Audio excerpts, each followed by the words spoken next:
Bakunzi b'ikiganiro cy'ijambo ry'umunsi, ubuntu bw'umwami wacu Yesu Kristo bwiyongeranye ku buzima bwanyu. Ndakunda ngene muhora mukurikirana ibiganiro byacu. Umwami Yesu abahezagire. Uyu munsi no munsi uhora waturemeye umunezero no guhimbagwa. Haleluya. Ni iminsi mikuru y'akanyamuneza. Narifurije ijambo ry'ukwezi kw'icumi rivuga ngo amazi yagenda garagabanuka. Haleluya.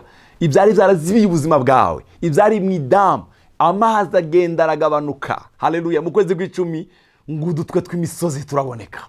Hari ibyacu bisa n'ibyari byarazibizwe, ariko ndakwifurije ngo uyu kuno kwezi umwami ushira kubona imisozi yawe. Haleluya. Yesu aguhezagire. Umva, ijambo ry'uyu munsi riravuga ngo umwami Yesu agutuze Elimu.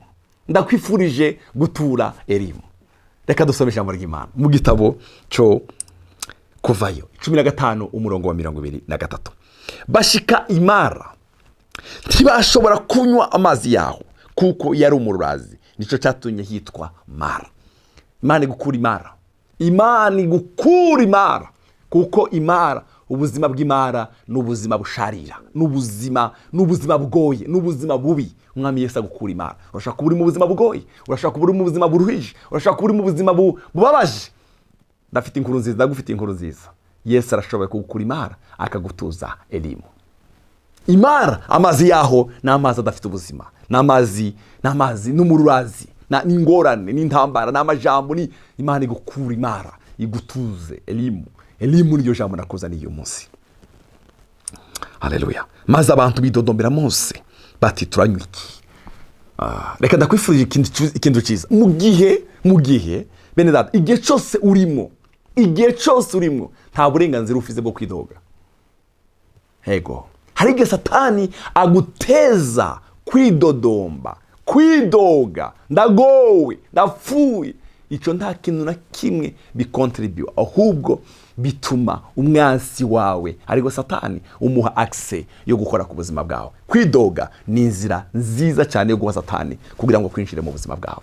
Bene data, murazi yuko n'igihe tuba turi Imara tugomba kubavuga amajambo meza. Murabizi neza, murazi yuko hariyo abantu benshi ubuzima bwabo bwagumye bugenda hasi kubera amajambo bavuga. Murazi ko uyu munsi hari abana bamerewe nabi kubera ibitutsi by'ababyeyi babo. Myidogo ni ikintu kibi cyane. Hari igihe wumva umuntu mu gitondo akivyuka ngo numva shishwe, numva ntaguwe neza, numva ntameze neza, numva umubiri wanje. Reka kwatura amajambo ku buzima bwawe. Vuga ico wizereye. Haleluya. Bene da, urashobora kuba uri ahantu hari umururazi, mugabo Imana ikeneye kumva ijwi ryo kwizera kwawe. Kuko muribaza ngo Kalebu na Shuwa ibo ntibari babonye ko banakara barebare, bahari barebara banaki, ariko baravuze ngo nibohora twishimiye kiriya gihugu tuzokijamo. Icya kabiri, ya Mana yabanye natwe idukura muri Egiputa, itwambutsa ikiyaga gitukura. Haleluya. Abanaki tuzabarye bwa mutsima, abandi barabatuka umva. Hari abantu bavuga ngo beka ngo wowe uri mwisi yawe wenyine, ngo wowe ntavyo uri kurabona. Umva, ntabwo tuvuga ibyo turiko turarebesha amaso yacu, tuvuga Imana yacu, tuvuga gukomera ku Imana yacu. Haleluya. Uvuga amakuru y'Imana, vuga amakuru ya Elimu. Iyo baza kumenya ko hirya ya Mara hari Elimu, nibaza ko bari kugabanya kwidoga. Bavandimwe, reka ndakwifurira rino jambo. Imana igukure imyidogo mu kanwa kawe. Imyidogo ni umuryango ukomeye munini wa Satani wo gusenya ubuzima bwawe no kumaraho ibyawe. Sohora mu kanwa kawe, vuga ico wizereye. Mu Baheburayo baravuga ngo dushishikare kwatura ivyizigiro byacu kuko yasezeranye ariyo kwizerwa. Hari igihe umuntu umubwira ijambo ryiza ngo mbega ngo wowe umva imenyerezo ubivuge, ni bange kuvyumva, reka guha access Satani ku rurimi rwawe no ku mubiri wawe. Umurongo ukurikira wa 25 haravuga ngo nawe atakambira Uhoraho Mose. Uhoraho amwereka igiti agiterera muri ayo mazi, aca hinduka meza.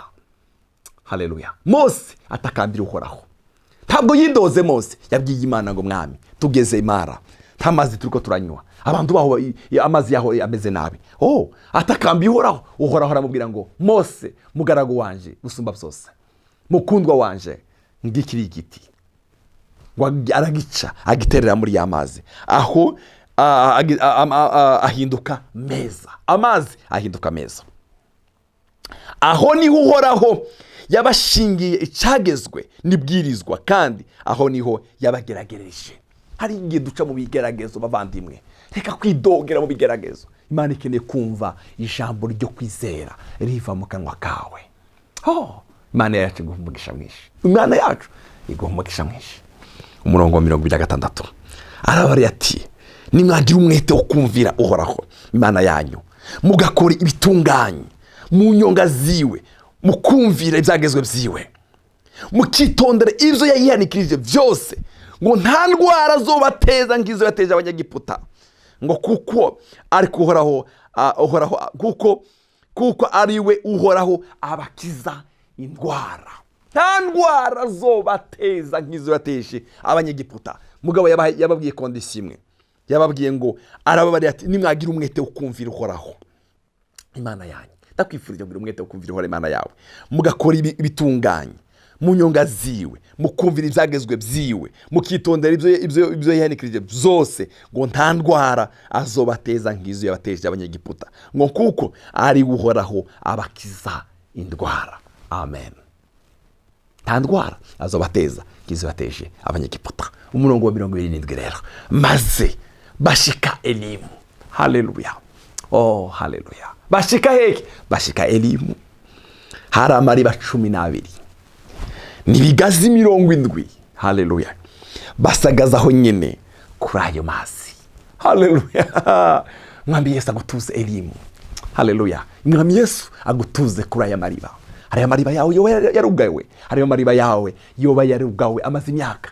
Ndatwikugara ino jambo ry'uyu munsi, Mwami Yesu aziburure iyo migezi yawe rero azibze ayo mariba yawe. Mwami Yesu agutuze Elimu. Ngo bageze Elimu basangaho mariba 12. Haleluya. Bavuye Mara babigiye imbere bagera Elimu, ngo basangaho mariba 12. Haleluya. Mungu wetu wajabu, Imana yacu yabwicwayo, ngo nibigazi 70, ngo bageze aho hantu, ngo bamererwa neza, ngo bumva baguwe neza. Ndakwifurije Mwami Yesu agutoborere amariba ya Elimu. Mwami Yesu agutoborere amariba ya Elimu, uture kuri ayo mariba. Niyo ndakwifurije guturako. Umukobwa witwa Akisa,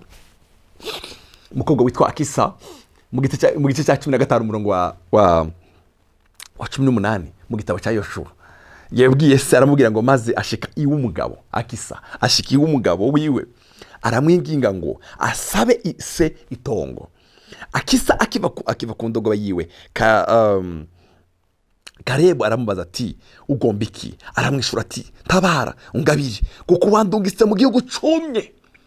Wowe utuye ahantu humye, wowe utuye mu bugaragwa. Akisa yabwise ngo, papa, wandungitse mu bugaragwa, wandungitse mu gihugu cumye, mpa amariba y'amazi. Nuko amuha amariba yo haruguru n'ayo hepfo. Haleluya. Amariba yawe yarazibwe. Mwami Yesu agutoborera amariba yo haruguru n'ayo hepfo. Elimu ni ahantu hakikijwe n'amariba yo haruguru n'ayo hepfo. Muvandimwe, mva ndakubwire, urugendo rwo kugera Elimu ndakwifurije kutidodomba. Muri rino rugendo urimo rwo kugera Elimu, wirinda kwidodombera Imana, wirinda kwidodogera abantu. Hari abantu baguma bikorera abandi ngo ntibamfasha, barampevye, ntaco bankoreye, tarelele. Oya, ivyo ntabubasha bifite ku buzima bwawe. Umva, reka kwidoga, shishikara, kuko Elimu ni umugabane wawe. Akisa nawe yararongowe, asanga ari butayu, agaruka ngo abwira se, twebwe ntabwo tubwira Karebu, tubwira Yesu. Ngubwira Karebu papa wiwe, aramubwira ngo, papa, nararongowe, shitse w'umugabo, sanga twagiye mu bugaragwa, none papa ku mariba. Karebu aramubwira ngo, ndaguhaye amariba yo haruguru n'ayo hepfo. Muraza ahantu ni hahandi Heburoni. Ngo bageze Heburoni, hari ubundi musozi, ngo Karebu yavuze ngo, uzagwanurira musozi akanesha, nzamushingira umukobwa wanje witwa Akisa. Ngo amaze ku Mungu umugabo witwa Otanayeli, amaze kuhanesha, ngo aramushingira umukobwa wiwe witwa Akisa, ngo asanga ari mu bugaragwa. Ngo agarutse kwa papa wiwe, ngo isamuha amariba yo haruguru n'ayo hepfo. Dufite Imana izitobora amariba yo haruguru n'ayo hepfo. Mu rugendo rwawe rwo gushika Elimu, wirinde kwidoga, wirinde kwidodomba, wirinde ubuzima bwo kwidoga. Elimu ni umugabane w'abana b'ibwami. Haleluya. Marasi umugabane wawe. Imana igukuremo ubuzima bw'umururazi ku buzima bwawe. Imana igukuremo ubuzima busharira. Imana igutuze Elimu. haleluya. Yesu aguhezagire. Reka ndagusengere. Mwami wacu Yesu Kristo, turagushimiye. Umuntu we kuri anumviriza atuye Imana, umukure muri ba buzima busharira, buriya buzima buruhije, mu izina rya Yesu ndasenye aya majambo yo kwidoga. Mwami, muri no rugendo rwacu ko gushika Elimu, uturinde kwidoga, uturinde kwidodomba, uturinde buno buzima, haleluya, bwo guha Satani icyicaro mu buzima bwacu. Haleluya. Elimu ni wo mugabane wacu. Yavuze ngo tukumvira ndetse nta nangwara uzoduteza kazazinda uteje abanyegiputa. Amagara meza ni umugabane w'abana b'ibwami. Ndasengeye umuntu arwaye, ndatuye gukira ari umugabane wiwe. Ikiganza cyo gukiza kibe ku buzima bwiwe. Urakoze Mwami. Amahoro y'Imana aratukomenywe n'abantu bose, ashibamira ubuzima bwacu muri Kristo Yesu. Urakoze mu izina rya Yesu Mwami wacu, amen. Yesu abatuze Elimu.